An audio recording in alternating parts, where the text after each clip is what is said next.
Shalom, perkenalkan nama saya Urin Kause. Nama saya Yunita Ewin. Nama saya Yorna Suparba. Nama saya Moses Kerlau. Kelas A, semester 4, Prodi Pendidikan Agama Kristen.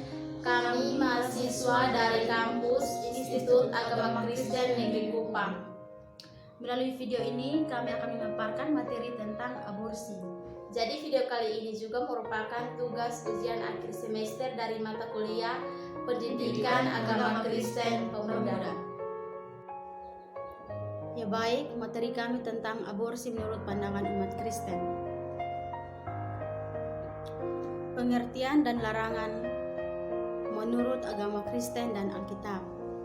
Kehidupan pergaulan remaja di masa sekarang semakin menyedihkan dan memprihatinkan karena norma yang mengatur manusia mulai ditinggalkan, sehingga menyebabkan tidak ada lagi yang dipakai menjadi pegangan dan dalam bertindak dan berperilaku. Norma agama yang kuat pun juga tidak lagi digunakan sebagai pedoman dalam hidup. Para remaja seakan tidak sadar jika mereka sudah terlalu jauh dalam pergaulan yang tidak baik seperti seks bebas yang sudah dianggap menjadi hal biasa. Dengan semakin banyaknya seks bebas ini, maka tidak heran jika banyak remaja yang menikah muda atau bahkan menggugurkan kandungannya yang dikenal dengan aborsi. Jenis-jenis aborsi. Aborsi menurut agama Kristen dan dalam dunia kedokteran dapat dibedakan menjadi 3, yaitu yang pertama, aborsi spontan. Yang dimaksud dengan aborsi spontan atau alamiah merupakan peristiwa berhentinya kehamilan tanpa dilakukan tindakan apapun dan umumnya terjadi karena kualitas sel telur atau sperma yang kurang baik. Yang kedua yaitu aborsi buatan. Aborsi buatan atau sengaja merupakan akhirnya masa kehamilan sebelum usia kandungan 28 minggu yang dilakukan dengan sengaja dan disadari calon ibu bayi tersebut serta pelaksanaan aborsi. Yang ketiga yaitu aborsi terapeutik. Aborsi terapeutik atau medis adalah pengguguran kandungan buatan yang dilakukan karena medis seperti penyakit darah tinggi, jantung, dan lain-lain. Yang berikut aborsi menurut Alkitab. Alkitab memberikan posisi yang tinggi pada manusia dan Alkitab juga memandang jika bayi yang masih berada di dalam kandungan merupakan sebuah pribadi atau manusia. Allah juga menjadikan manusia berupa dengan gambarnya sehingga memperlihatkan jika hidup adalah kudus dan berharga di mata Tuhan yang Sang Pencipta. Setidaknya ada 3 hal di dalam Alkitab yang menegaskan larangan aborsi seperti hidup manusia yang merupakan karunia Allah. Tuhan memiliki rencana keselamatan untuk semua manusia yang terlahir ke dunia dan manusia juga tidak mempunyai hak untuk mengambil hidup orang lain, termasuk dalam ini adalah embrio atau janin, dan cuman Allah yang berhak melakukan, bukan kita. Aborsi menurut Kristen. Agama Kristen dan kasus aborsi menurut agama Kristen mempunyai perjalanan yang cukup panjang dan sulit, sebab aborsi bukan menjadi hal sederhana untuk umat Kristen dan terdapat pandangan yang berbeda-beda tentang aborsi dalam Kristen. Secara garis besar, aborsi dalam Kristen bisa dibagi menjadi 2 bagian, yaitu pro dan koise. Dalam kelompok pro-life, yakni jika hidup manusia harus dihargai sampai pada kematiannya, sedangkan untuk kelompok pro-koise memiliki pendapat jika perempuan mempunyai kendali penuh atas fertilitas dan juga mempunyai hak untuk memilih akan meneruskan atau menghentikan kehamilan tersebut. Yang berikut larangan aborsi menurut Kristen. Dalam Alkitab memang tidak dijelaskan secara langsung mengenai larangan aborsi. Namun ada beberapa ajaran dalam Alkitab yang dikemukakan dan menjelaskan tentang kehidupan manusia berbeda dengan bentuk kehidupan lain. Sebab manusia diciptakan serupa dengan Allah.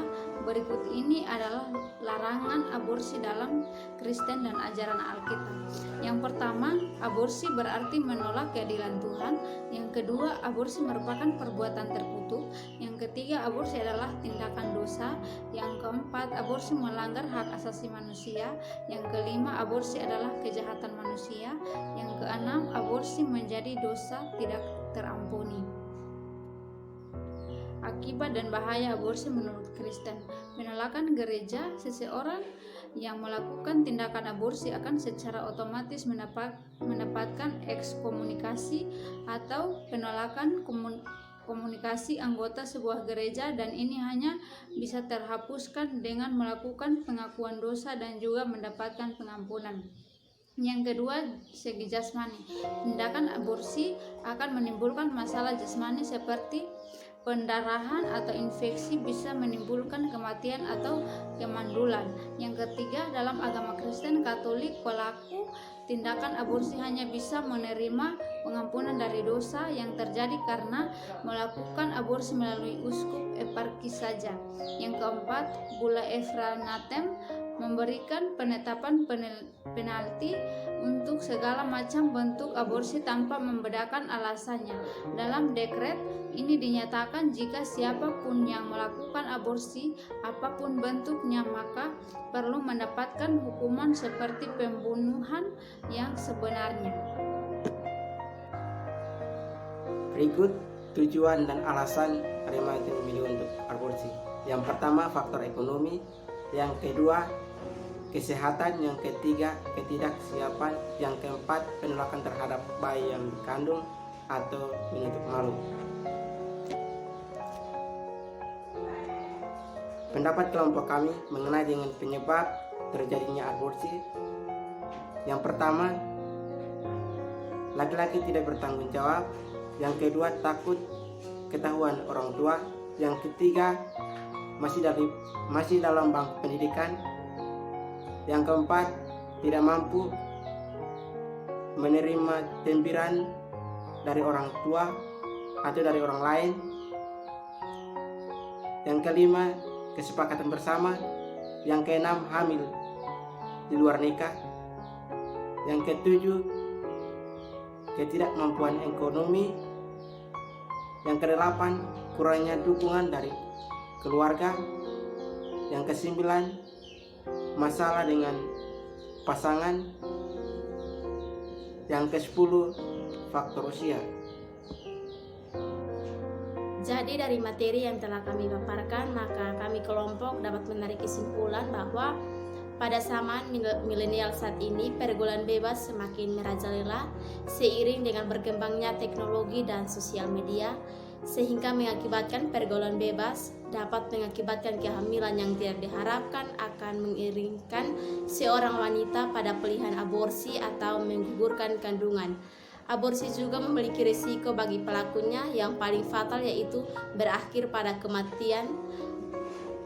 Etika orang Kristen dalam melihat permasalahan aborsi memang harus dilandasi dengan sikap yang Kristiani dan juga etis, serta bukan dengan sikap kebencian atau mengutuk.